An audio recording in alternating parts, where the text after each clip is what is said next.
राष्ट्रीय नाम को भी जिनके माध्यम से धुंधला गया और उलट गया, उनका क्या भरोसा है? किस आधार पर बना लेते हैं आप लोग? वहां पर किसी ने भी अपने देश के नाम को परिवर्तित नहीं कराया, तो भारत के लिए क्या हो गया बताओ? कभी दिमाग चलाया आप लोगों ने? नहीं। क्या कहना चाह रहा हूं मैं? ये कहना चाह रहा हूं, समय स्वतंत्रता का आपके पास भी था और यहाँ पर भी था। उन्होंने परिवर्तन क्यों नहीं करवाया और आपका परिवर्तन क्यों हुआ और कब हुआ? क्या सर्वसम्मति से हुआ? ये आक्रमण एक प्रकार से जानबूझ करके किया जा रहा है, एक, क्योंकि नाम का यदि अनुवाद परिवर्तित होता है तो हमें बताओ कौन सी भाषा में नाम का परिवर्तन होता?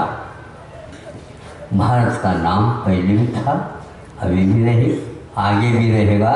इसको इंडिया बनाने वाले एक प्रकार से भारतीय संस्कृति से अनभिज्ञ है और आज पढ़े लिखे होने के उपरांत भी इसको सौभाग्यशाली मानते हैं। वो स्वयं माने किंतु दूसरे को मनवाओ नहीं। इसलिए सब कुछ स्वतंत्रता मिलने के उपरांत भाषा की स्वतंत्रता जब तक नहीं, तब तक देश की उन्नति आप कर ही नहीं सकते। और आज भारतीय इतनी भाषाएं हो करके भी केवल इंग्लिश को कई विद्वानों ने, कई तत्ववेत्ताओं ने, दार्शनिकों ने और वैज्ञानिकों ने भी कहा, जिस राष्ट्र में अपनी भाषा नहीं उसका कभी भी विकास हुआ नहीं और न भूतो न भविष्यति। कौन से विश्वास के साथ आप आगे कर रहे हो? हमारे पास कुछ लोग आए थे, उनके सामने ये रखा, पहले भाषा में आप परिवर्तन करिए, जो भाषाएं थी उसके अनुसार ही सब कुछ कार्यक्रम चलेंगे। सोचते हैं, सो जाओ, कभी भी आप उन्नति नहीं कर सकते। भावाभिव्यक्ति अपनी भाषा में की जाती। एक व्यक्ति मिला जो शोध के बारे में चर्चा चल रही थी, उनके लिए विदेश नीति पर अनुसंधान अथवा शोध प्रबंध लिखना था। तो ठीक है, विषय विदेश नीति पर है। उस समय उन्होंने कहा कि मैं इसको बहुत ही अच्छा लिख सकता हूँ और आपकी भी प्रेरणा है, मैं लिखूँगा, लेकिन मेरा अनुबंध एक और है। वो ये है कि मैं इसको अपनी भाषा में लिखूँगा, अनुसंधान। हम इंग्रेज भाषा में इसको नहीं, इंग्लिश भाषा में इसका हम प्रबंधन नहीं करेंगे, हैं?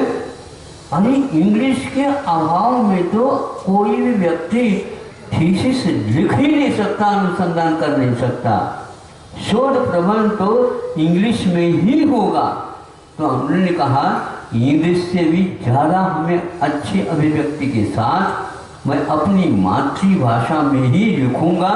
और मेरी मातृभाषा चूँकि वहाँ वहीं के उसी देश के थे, प्रदेश के, हिंदी है और हिंदी में ही लिखूंगा। सभी नेताओं ने इत्यादि ने विरोध कर दिया। उस समय कार्यकाल चल रहा था इंदिरा जी का, उन्होंने भी बहुत आग्रह किया, नहीं हमने आपको चुन लिया कि आप इसमें लिखो, लेकिन इंग्लिश में लिखो, इसका बहुत महत्व बढ़ेगा, गौरव बढ़ेगा, नाम होगा। हाँ नहीं, नाम जो होता है, गौरव जो बढ़ता है काम से होता है, नाम से नहीं। क्या मेरे पास भाषा नहीं है? क्या उस भाषा में अनुसंधान किया नहीं जा सकता? इसका अर्थ ये है, जब तक इंग्लिश नहीं आया था यहाँ पर, उस समय कोई अनुसंधान ही नहीं होते थे। छोटी के विद्वान थे और अनुसंधान के लिए विश्व के सारे नालंदा विश्वविद्यालय में अनुसंधान होता था, शोध प्रबंध लिखे जाते थे और कुरुक्षेत्र में होता था और तक्षशिला में होता था। कितने थे विश्वविद्यालय अब याद भी नहीं है। और घर घर में उस समय गुरुकुल और ऐसी पाठशाला चलती थी जो कहाँ से प्रबंधन होता था, कहाँ से प्रबंधन नहीं, ये सारा का सारा इतिहास पठनीय है। और चंद व्यक्तियों ने इसके मर्म को समझा नहीं और दूरदृष्टि नहीं रखी। गांधी जी ने इसके बारे में ललकारा था, ये ठीक नहीं कर रहे हो, मैं इसका समर्थक नहीं हूँ, किंतु वोटिंग की नीति के माध्यम से अथवा अधिकार के माध्यम से इसको दबाया गया।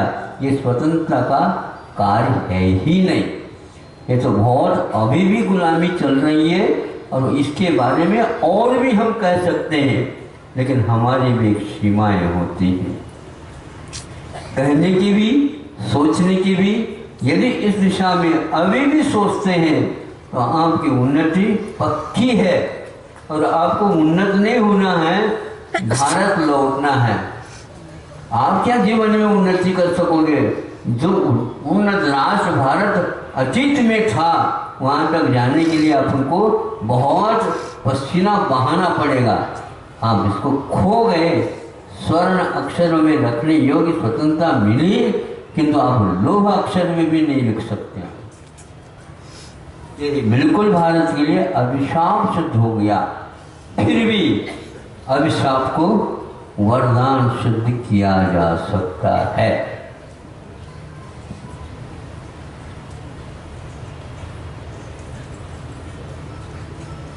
क्या है वो पंक्ति?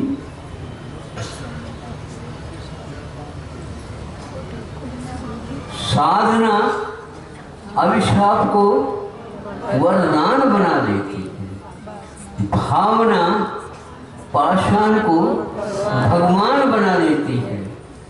विवेक के स्तर से नीचे आने पर वासना इंसान को शैतान बना देती है। इसके अर्थ को आप आत्मसात कर लीजिए।